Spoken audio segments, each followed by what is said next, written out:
Welcome to the place to be reviews.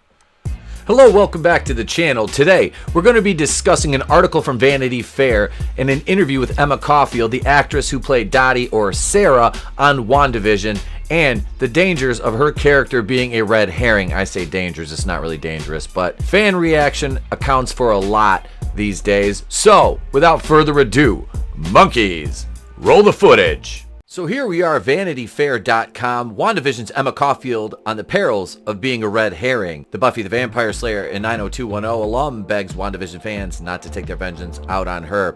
Now, this is a cautionary tale to fans out there. I know some of us are disappointed with the ending of WandaVision. I know a lot of us think that there was a lot of things left unresolved and unexplained, but at the same time, do we really need everything explained to us? Do we really need it all laid out in a linear, clear, and concise way? Some of us, yes. Some of us, no. Some of us prefer these dangling threads that bridge between two movies and more so the entire phase, whereas it says, WandaVision is supposed to tie into Doctor Strange 2, Spider-Man 3, and so on and so forth. So let's get into this article, see exactly what Emma Caufield has to say. This is by Joanna Robinson.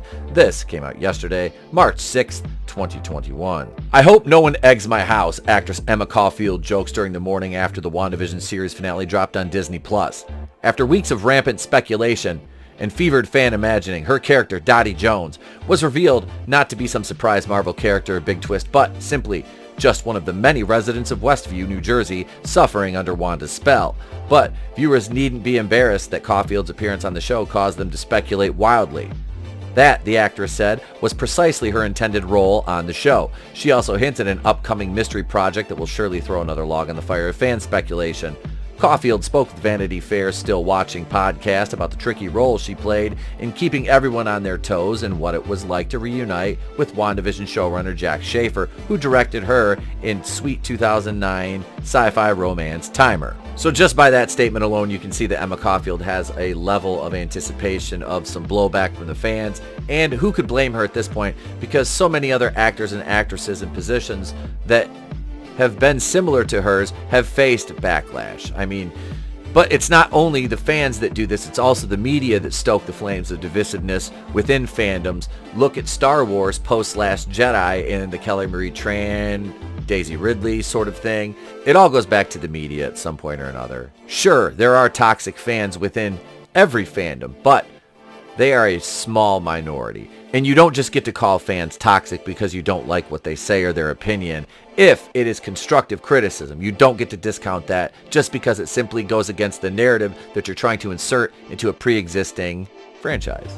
Emma Caufield's Dotie Jones was eventually revealed to be someone named Sarah Proctor, but she wasn't the biggest red herring casting stunt on the show. That honor likely belongs to actor Evan Peters, who was revealed not to be any kind of key to a grand multiverse storytelling plan, but rather another Westview resident named Ralph Boehner. Oh well, Caufield explains, she was seeded into the cast in the second episode specifically to catch the eye of genre fans who might be familiar with her work as the vengeance demon Anya on the beloved cult TV show Buffy the Vampire Slayer. It was very intended to have me show up in that fashion, she explains. Calculate is not the right word, but it's purposeful. You're not going to have me show up and immediately think there's nothing to my being there. It's obviously going to pull a similar fan base to Buffy. That was intended.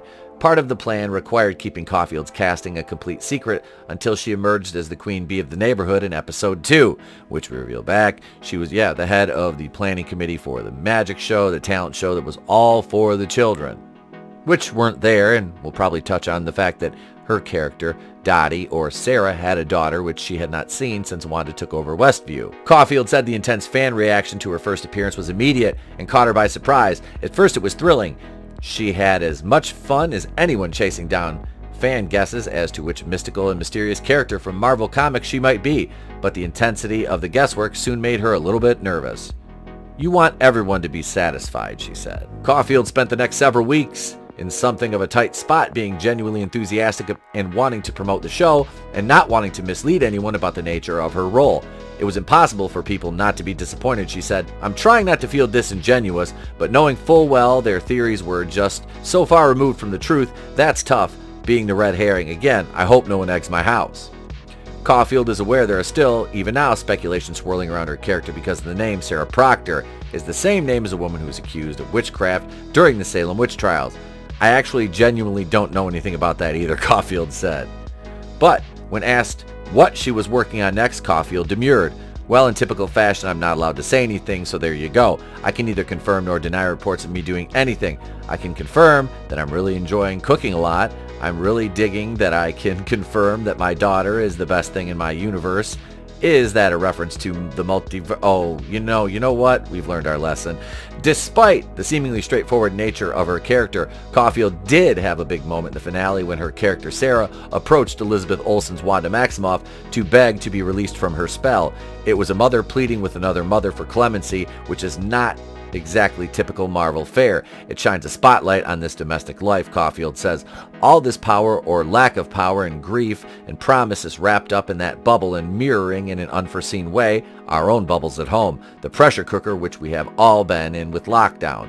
And if the frenzy and pressure of lockdown, some Emma Caufield fans got carried away hoping to see more of her on the screen in WandaVision, well, who can blame them for dreaming? All right, so after examining that article, you can see that Emma Caufield did not intentionally mislead anyone with her part. She simply upheld her contractual obligations not to leak any information on the nature of her role or the impact of her role on the overall plot of the show, or that she was not some important character. She was not Mephisto, or she was not, Nightmare or anyone else in disguise. Emma Caufield here did not have anything to give away that she could have given away, and it would have just caused problems overall for the show, I believe, with the fans, and like I said, that backlash. And she seems like a genuinely sweet person, so I don't think there's any need for that. I never think there's a need for the fans to attack the actors or actresses simply because their role or their impact on the show